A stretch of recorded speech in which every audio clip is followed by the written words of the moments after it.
Good morning, everybody. Welcome back to the Talk Podcast. So, you guys know I do follow Chicha Said's YouTube channel, and I clicked on this clip because it says, famous singer is now divorced, homeless, living in her car. And as you guys know, we're not here to make fun of anyone. I clicked on this, obviously, because you hear famous singer, homeless, living in the car. The divorce part didn't really shock me that much, to be honest. But let's just take a listen and see what this is about. Who a fan may have run into somebody who's really famous and then they're working a regular job. The situation is a little bit different. Why is she living out of her car? You've got articles like The Guardian who posted En Vogue singer reveals she's been living in her car for years. But I'm going to be honest with you. When I saw this video of her here sharing the news that she's been living out of her car for the past 3 years, I thought to myself, I remember when I lived out of my car. Now, that Surprising, right? lasted less than a month. And I think a lot of people have been through something similar like that. I was in my early 20s at the time, and I was finding my footing in the world. So I must say, me personally, I do not know anyone who's been through a situation like that, having to live in their car. Luckily, thankfully, hasn't happened to me, hasn't happened to any one of my closed ones, so we're grateful for that. But I can imagine that is a very tough situation. I can see so many emotions around that kind of setting. You don't want to tell people, perhaps you're carrying some shame. You like even the inconvenience of living in your car. And to be honest, stories like this, the fact that people can or have to or choose to, whatever the setting is something that I hear more and more out of the US, right? That's kind of a thing. I think it's even okay. Is it legal to sleep in your car? I would claim that in most European countries, it is illegal to sleep in your car. I watched this and it's also dangerous, right? Think about it. I said, you know what? I wish you the best. But the 3 years thing kind of threw me off. And I wasn't going to talk about this topic at all until things took an interesting turn. And that's what I want to focus on. But first, let's check this out. You guys, for the past almost 3 years, I have been living in my car. I said it. Oh my God, it's out. I've been living. Wow. She's been hiding this for 3 years? How? In my car. Oh my gosh. If you remember, if you guys were with me. Sipping on coffee. Guys, did I even say welcome back to the Talk Podcast? Get your coffee. It's so early. I'm somehow still sleeping. In 2020, I did like 105,000 interviews. And in the interim, I was living with my parents in Vegas. And that was wonderful until it wasn't. I love my mom, but she became very angry. And a lot of her anger, she was taking out on me, and I was her target all the time. And I was like, I can't deal with this. Like, I respect her too much. I didn't understand it. I still don't. And I was sleeping in my car for maybe about a month in Vegas. And then the guy that was co-managing me at the time was living in LA. And he said, you need to come back to LA. Wait, we missed something. I missed something. That's what I want to focus on. But first, let's check this out. You guys, for the past almost 3 years, I have been living in my car. I said it. Oh my God, it's out. I've been living in my car. Oh my gosh. If you remember, if you guys were with me, in 2020, I did like 105,000 interviews. And in the interim, I was living with my parents in Vegas. And that was wonderful until it wasn't. I love my mom, but she became very angry. And a lot of her anger, she was taking out on me, and I was her target all the time. And I was like, I can't deal with this. Like, I respect her too much. I didn't understand it. I still don't. And I was sleeping in my car for maybe about a month in Vegas. And then the guy that was co-managing me at the time was living in LA, and he said, "You need to come back to LA. I don't have a lot of room, but I'll make room for you." And then when I got to his place, he actually didn't have room for me. So it turned into, okay, well, I'm going to put you in a hotel for the night. And that one night turned into 8 months. Oh my God, you guys. I was like, no, this is unacceptable. I have been researching car life, this whole commitment. Real quick, that's pretty expensive, right? Has anybody lived out of a hotel room for that long before? 8 months? You know, I saw a figure of $3,000 to $4,000 as somebody was posting to say, oh, that's how much it would typically cost. That's pretty expensive. And I'm assuming most people would rather get something that's not a hotel room, because who really wants to live out of a hotel room? Let's keep it. Did I understand that correctly? I mean, I'm also assuming it's going to be so expensive to live off that kind of situation, renting a hotel room, especially if you want to go fancy. But if if that number 3K was the amount spent in the so-called, let's say, rent for 8 months in the hotel, is that too bad? Community of people that live in their cars, and a whole community of people that live in their RVs, and a whole community of people that live in vans. Van life, car life, RV life. And I loved what I was seeing. I just thought, wow, these people I can do that. I can do this, I think. And I ended up in my car, and it's been, like I said, 3 years. I think I'm going to go and sleep in my car. I think I'm going to live in my car. I've been researching it, and I know I can do this. And she's like, yeah, you can. She was gung ho, and I was like, okay. So I went up to Malibu is the place where you can take Highway 1 all the way from New York, literally. And it's kind of the place where everybody stops along the way when they're coming from the East Coast and they're heading west, to California to make their dreams come true, to start a new life. Guys, this is not like, oh my God, poor Dawn.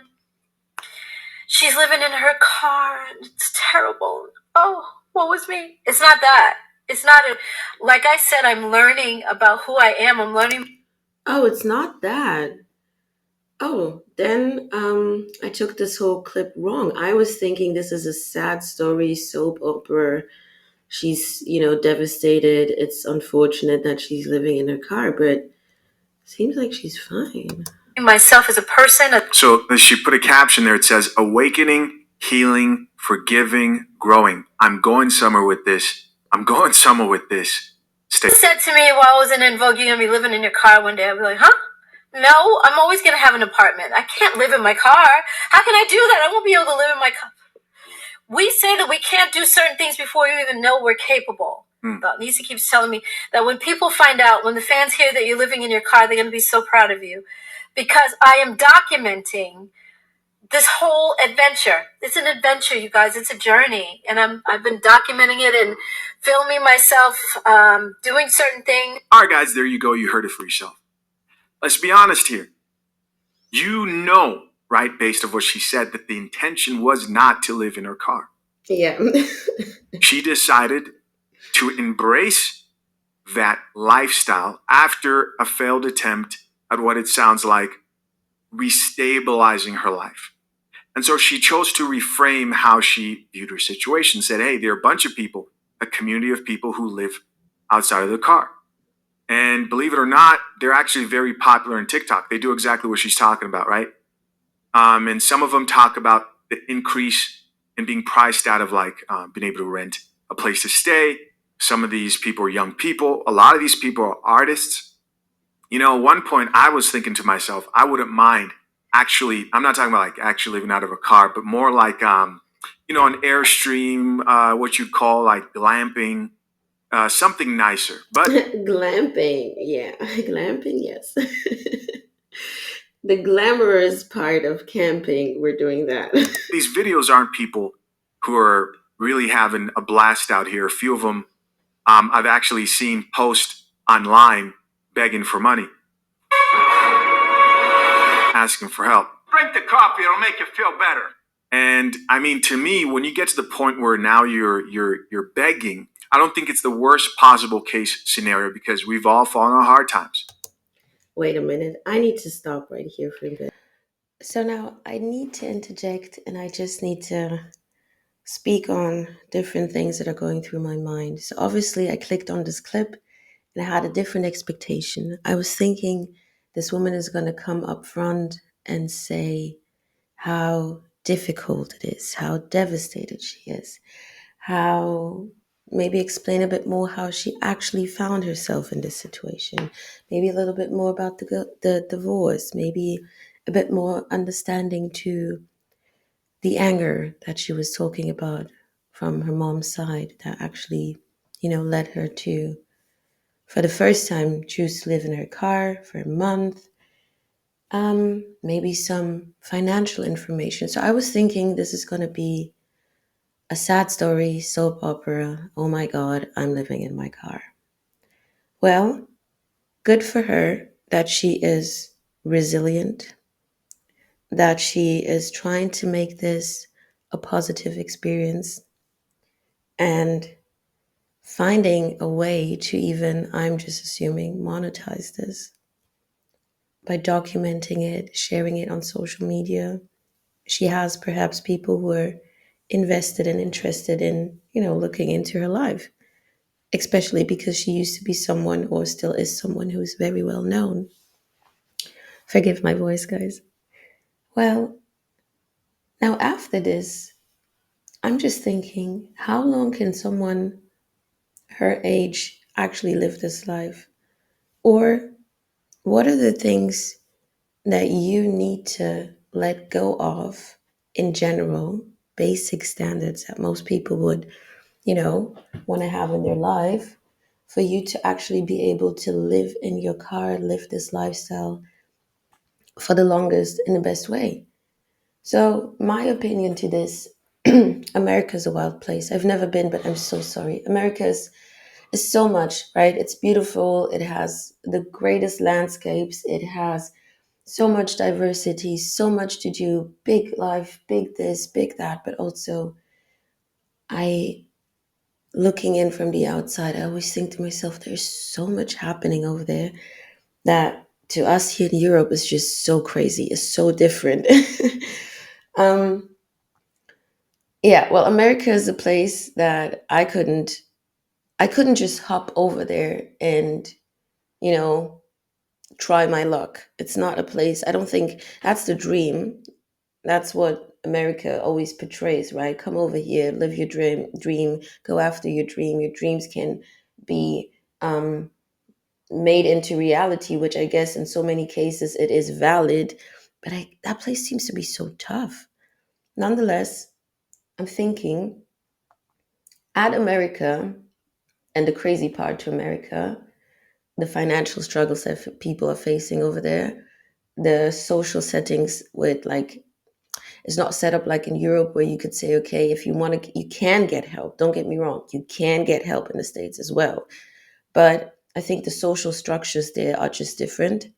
The fact that you can just end up in your car is something that here in Germany, very, very hard to find, as far as I know. Um, and now add TikTok to all of this, okay? Add TikTok to all of this, and you will see a new era of craziness. I'm not really talking about this woman right now, but I've seen some clips where you have different groups of people, as Chisha said already introduced. We can all understand artists. For whatever reason, artists are just a different group of people. I'm not saying this in a negative way, but they're more adventurous. Most likely, they're also young. They're flexible. They're taking the risk. You might be moving from state A to state B.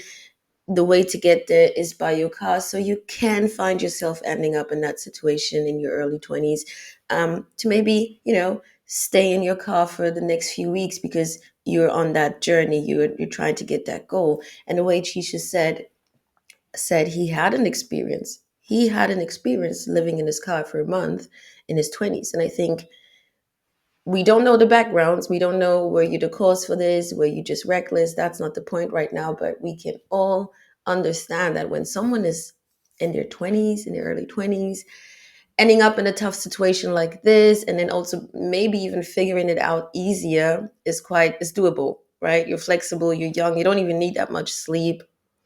That's how they say. All that good stuff. Now, if you're older, I'm thinking to myself, how long can you do this? There's so many issues that come to mind that I wouldn't be willing to live in my car, like just hygiene level. Where do you go? Where do you shower? How do you manage that? I think when you're young, you might even find yourself in a position where you say, okay, I'm crashing in my car, but I could pull up to my friend's place. Does that make sense? In an adult setting where people have their own families and all that stuff, how many times or how much can you actually afford to do that? To keep coming into someone else's private space because you're living in the car. And please don't get me wrong, because I also do understand that unfortunately, that's another part in the States. And those are the people that I actually think deserve the attention. I'm just judging for whatever reason. So people who, there's so many people in the States, they have a job, they're working, they have a good job actually.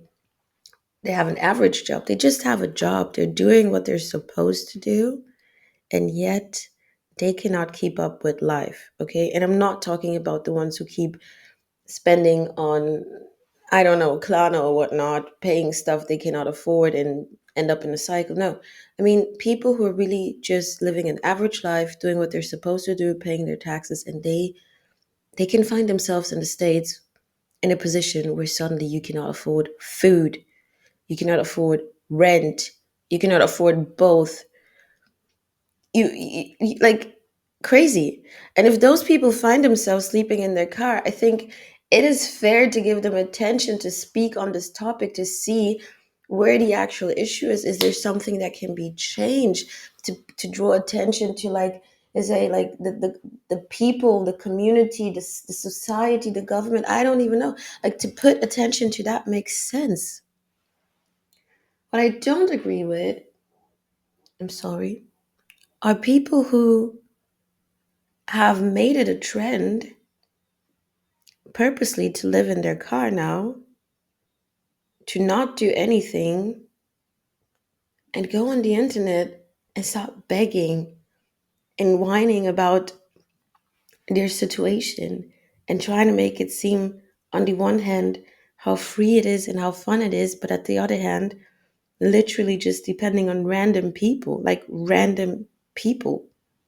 And here and there coming back and ranting about the fact that these random people are not taking care of them. How does that make sense? Now, for her, this woman, if we don't know the background, but if she wants to continue this journey, who am I to say no, right? She seems to be very resilient, happy about it. It seems to be a choice at this point. She wants to join these communities. She wants to see how she can grow. She told herself, we keep saying things like, I'm not sure I can do this until we actually tried. Now she's been in this for 3 years. Seems to me like she wants to keep going. I personally am not in her age. I don't know her age, but I can see that she's far older than I am. I couldn't recommend this. I think, or what I was expecting is, okay, I am in this situation. I want to find a way to get out of this. You're getting older, ma'am. How long can you do this? What happens if something happens? I don't know what, but you guys fill the gap. So this is just crazy to me. And I hate it so much. Yes, people have their own opinions, perspective to things. I get that. Now, this is my perspective to this. Looking in, I hate it when people are down bad in bad situations, are not doing well, struggling, suffering, and smiling, and yet they would want to present it to their audience, to the world, to their close ones, to whoever wants to listen in that moment, like, yeah, it's a journey, and I'm finding myself.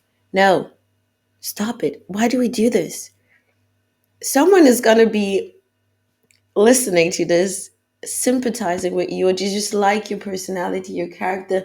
They like the sweet talk, and they might just fall for this. Now, is that their responsibility? Yes, that is. But why do we keep doing this? Why? Is it fair for her to come out and say, look, I've been holding on to this secret, whatever. The fact, let's go back to that. The fact that she had such a relief after saying it out loud means to me there's something uncomfortable, there's something that you dislike, there's something that you know isn't right about the way you're living, that she came up with the video saying, I'm leaving in my car. Ah, I said it, that reaction. So you know that there's something that isn't right about the setting, yet we're sitting there and trying to use sweet words to make the situation look nice. And I don't think, let's assume deep down she wants a different situation. I don't think this is the way you're going to get a situation. I don't think this is the way you're going to get to convince yourself to do better, to get up again or whatever. And I don't think this is the best way for, if someone out there could be in a position of helping you because they're inspired by your story or your situation. I don't think this is the way anyone would think, let me help, let me reach out to this woman, because you're selling it like you're good.